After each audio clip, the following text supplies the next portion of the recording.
My name is Aditya West. Today I am going to solve the HR part of OIL exam. Okay. तो कल हम लोगों ने aptitude के question लगाए थे, आज हम लोग HR के क्वेश्चन करेंगे, ठीक है. As per the HRD values employees should be treated as ये नहीं होगा. HRD वैल्यूज़ के हिसाब से valuable asset with growth potential. देखिए आप ये सब ऑप्शन एलिमिनेट करेंगे तो अपने आप समझ में आ जाएगा. पेपर बहुत सिंपल है ये. As per the labour welfare concept derived from the provision under legislation like factories act and related labour laws, labour welfare measures broadly classified into statutory, voluntary और म्यूचुअल. ठीक है, ये सब कुछ नहीं होता है. इसके लिए आप PR सिन्हा की बुक पढ़िए, सब याद हो जाएगा आपको, ये सब लिखा होगा उसमें. How does a code of conduct help in managing ethical dilemmas at the work place. ठीक है, ये अच्छा क्वेश्चन है, बट इसमें आपको ऑप्शन एलिमिनेट करना सबसे बड़ी बात. तो देखिए पहला ऑप्शन है by focusing solely on task completion without considering ethics. तो विदाउट कंसीडरिंग एथिक्स कैसे हो जाएगा, इसको क्रॉस कर दीजिए, नेगेटिव सेंटेंस है. ठीक है. By delegating all ethical decision to managers only. ऐसा नहीं होता, सीनियर्स मैनेजमेंट लेता है हमेशा. ठीक है. By removing accountability for employee action, ये भी नहीं होगा. अब इसके बाद कह दिया by providing clear principle and guidelines for decision making compensation. सही है. Workers participation in management contribute, तो बाई इन्वॉल्विंग, ये देखिए वर्कर्स पार्टिसिपेशन इन मैनेजमेंट का कॉन्सेप्ट ही यही है कि डिसीजन मेकिंग, मोटिवेशन और कॉपरेशन के लिए होना चाहिए. ठीक है.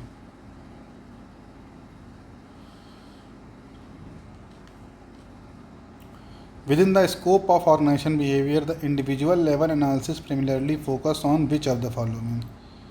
तो इंडिविजुअल लेवल किस लिए होती है? Employee personality, motivation, attitude and perception के लिए. ठीक है, ये याद रखिएगा.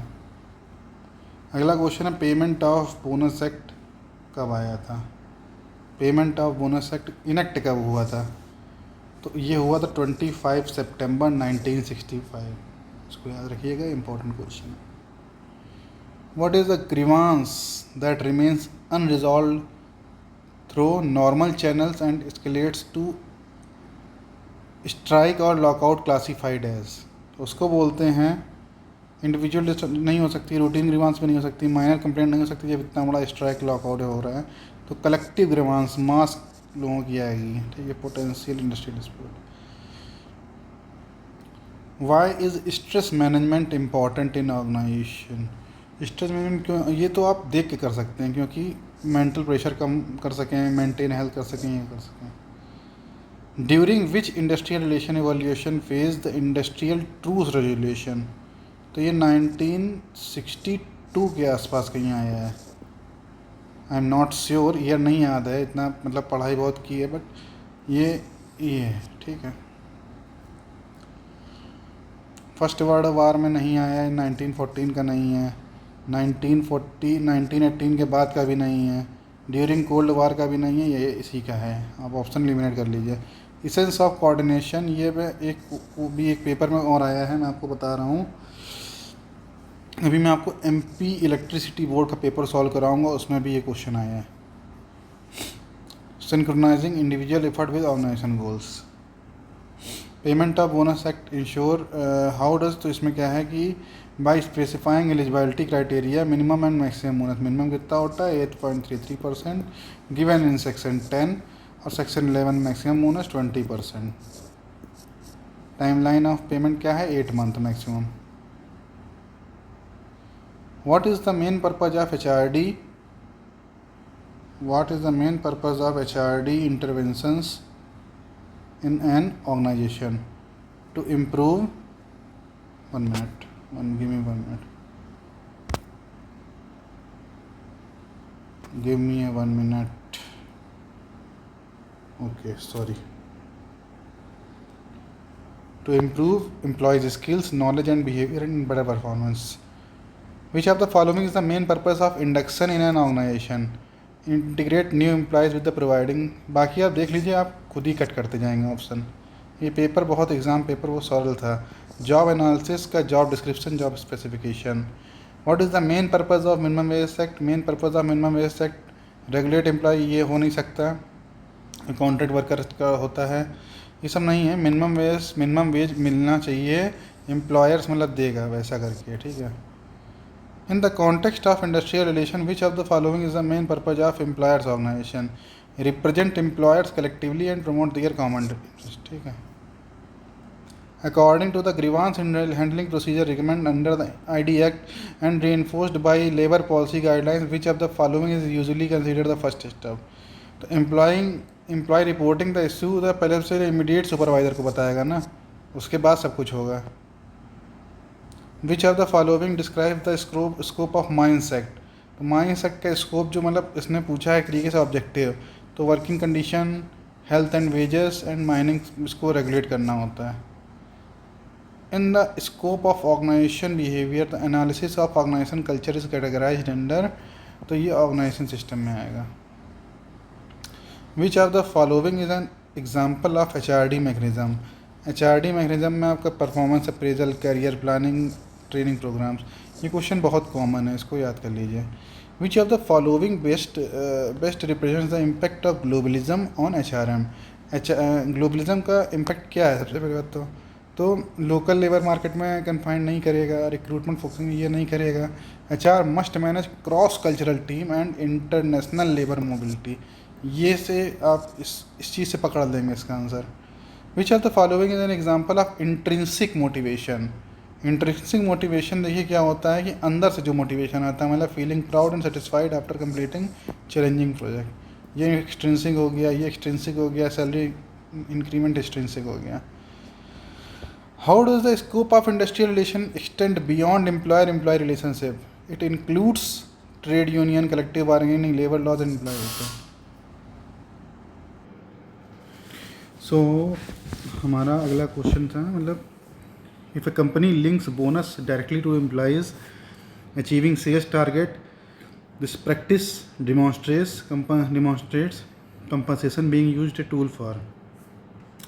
तो बेसिकली मोटिवेशन दे रही है एक तरीके से, थोड़ा जल्दी करेंगे इसको हम। Which management theory develop during the neo classical period emphasise workers motivation? ये आपका जो आएगा ह्यूमन रिलेशन मूवमेंट आएगा, क्योंकि ये नियो क्लासिकल पीरियड में आई थी, बाकी मतलब क्लासिकल पीरियड की हैं। Which of the following is not a principle of labour? Social security, social justice, social equality होता है, बाकी नहीं हो सकता है। According to Max Weber, which of the following is not a feature of bureaucracy? तो ये होता है फॉर्मल डिसीजन मेकिंग है, इम्पर्सनल रूल्स हैं, ये फॉर्मल है, इनफॉर्मल नहीं। HRD US में आया था 1969 में, आई थिंक लियोनार्ड लेडनर करके हैं, उन्होंने दिया था। How do a employ attitude influence organisation effectiveness? तो इसका है the effect motivation, job satisfaction. देखिए आप जब करेंगे ना तो आप ऑप्शन एलिमिनेट करके ही समझ जाएंगे, तो इसलिए मैं डायरेक्ट आंसर बता रहा हूँ। Why is collective bargaining important for organisation? Because it helps prevent conflicts, improve industrial relation, ensure fair agreements. The manager of a company refused to pay a worker gratuity. अब gratuity आ गया तो social security हो गया, regulative थोड़ी ना होगा। Regulative आपका फैक्ट्रीज एक्ट और ये सब वगैरह होते हैं, चाइल्ड लेबर एक्ट वगैरह आता है। The concept of HRD in India was, तो TV राव, इंडिया में TV Rao Uday Parekh. The HRM approach that integrates organisational practice with environmental management, तो ये आपका ग्रीन HRM है, ठीक है। इसके बाद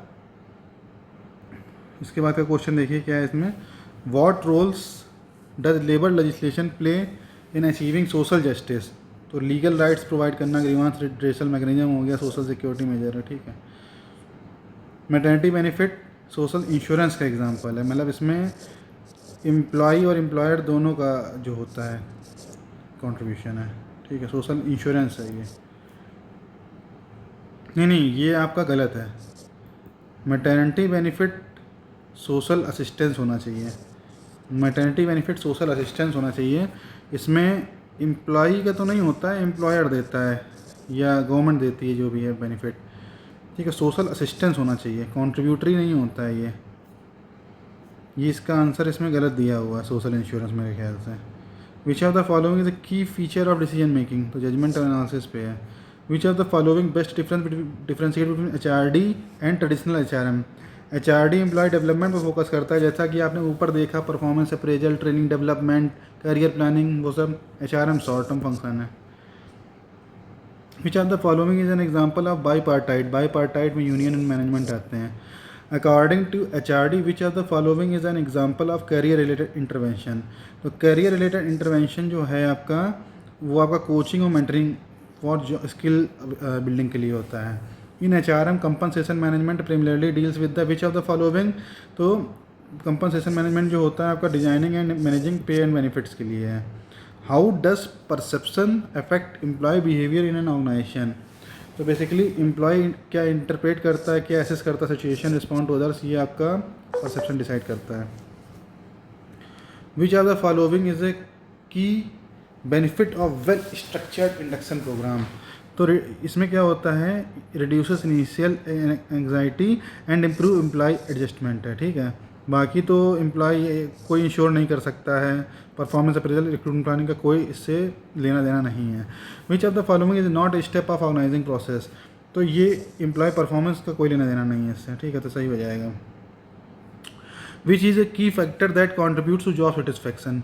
तो recognition and appreciation of employ efforts, providing only financial key factor that contribute job satisfaction, providing only financial compensation without considering। देखिए ये मेरे ख्याल से ये गलत आंसर है इसका आंसर ये होना चाहिए, recognition and appreciation of employ efforts. तो वो जॉब सेटिस्फेक्शन ज़्यादा देगा, ओनली फाइनेंशियल कंपनसेशन देने से कुछ नहीं होता है। कुछ क्वेश्चन में जो गलत दिए, वो जो मुझे गलत लग रहे हैं वो बता रहा हूँ। The system approach sees organization as open system, ठीक है। As per the Indian labour legislation under which act it is mandatory for employers to clearly define set of misconduct. ये आपका इंडस्ट्रियल स्टैंडिंग ऑर्डर एक्ट में है। Condition of service. How can constructive conflict benefit an organisation. तो constructive conflict जो है stimulating creativity, improving problem solving, clarifying roles and responsibility का क्या हो सकता है। Which of the following reflects the human centred assumption of HRD। तो वही ये क्वेश्चन शायद पहले भी हम लोगों ने देखा था। इसका मतलब यही है कि एम्प्लॉयज वैल्यूएबल एसेट हैं और कंट्रीब्यूट टू डेवलपमेंट में कर सकते हैं। In the context of management principle why is coordination often called essence of management. ये क्वेश्चन आपको अभी मिलेगा, एक एग्ज़ाम का पेपर कराऊंगा उसमें पूछा गया है। अगर TCS एग्ज़ाम कराता है तो वो क्वेश्चन ही मतलब थोड़ा बहुत आपका कॉन्सेप्ट मिल जाएगा दूसरे एग्ज़ाम पेपर में। इसका मतलब वही है कि unified and integrates all other managerial function in cohesive whole, ठीक है। Which legislative act is considered as landmark in the evolution of industrial relation. तो ID एक्ट है वो, ठीक है। रिजॉल्विंग इंडस्ट्रियल डिस्प्यूट, ठीक है। तो हम क्या करते हैं, इस वीडियो को यहीं स्टॉप करते हैं।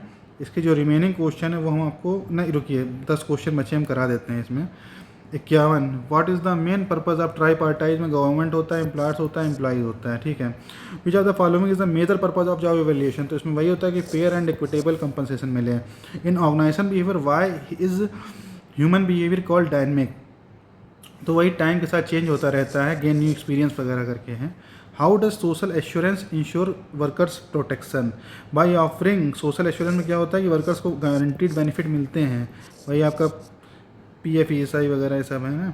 The purpose of social security act, उसमें वही है आपका कि it protects against economic insecurity arising from social risk, sickness. ये सब आपका बेनिफिट किस में आते हैं, ये सब बेनिफिट मिलेंगे आपको ESI में, ठीक है।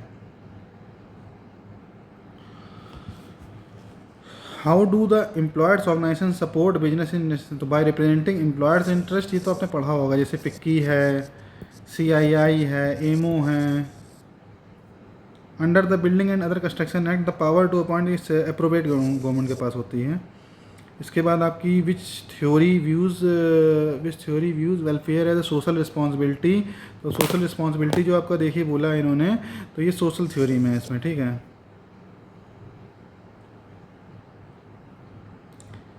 इसके बाद which are the following best explain the importance of recruitment. तो इसमें वही होता है कि it builds a pool of qualify candidates for selection.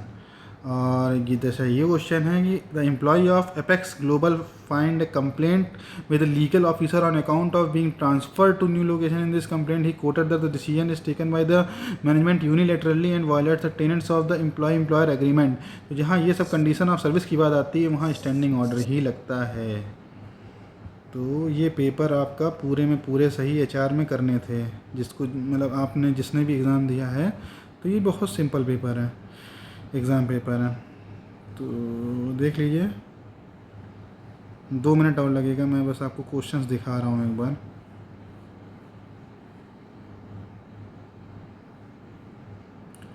Social insurance वाला क्वेश्चन हो गया।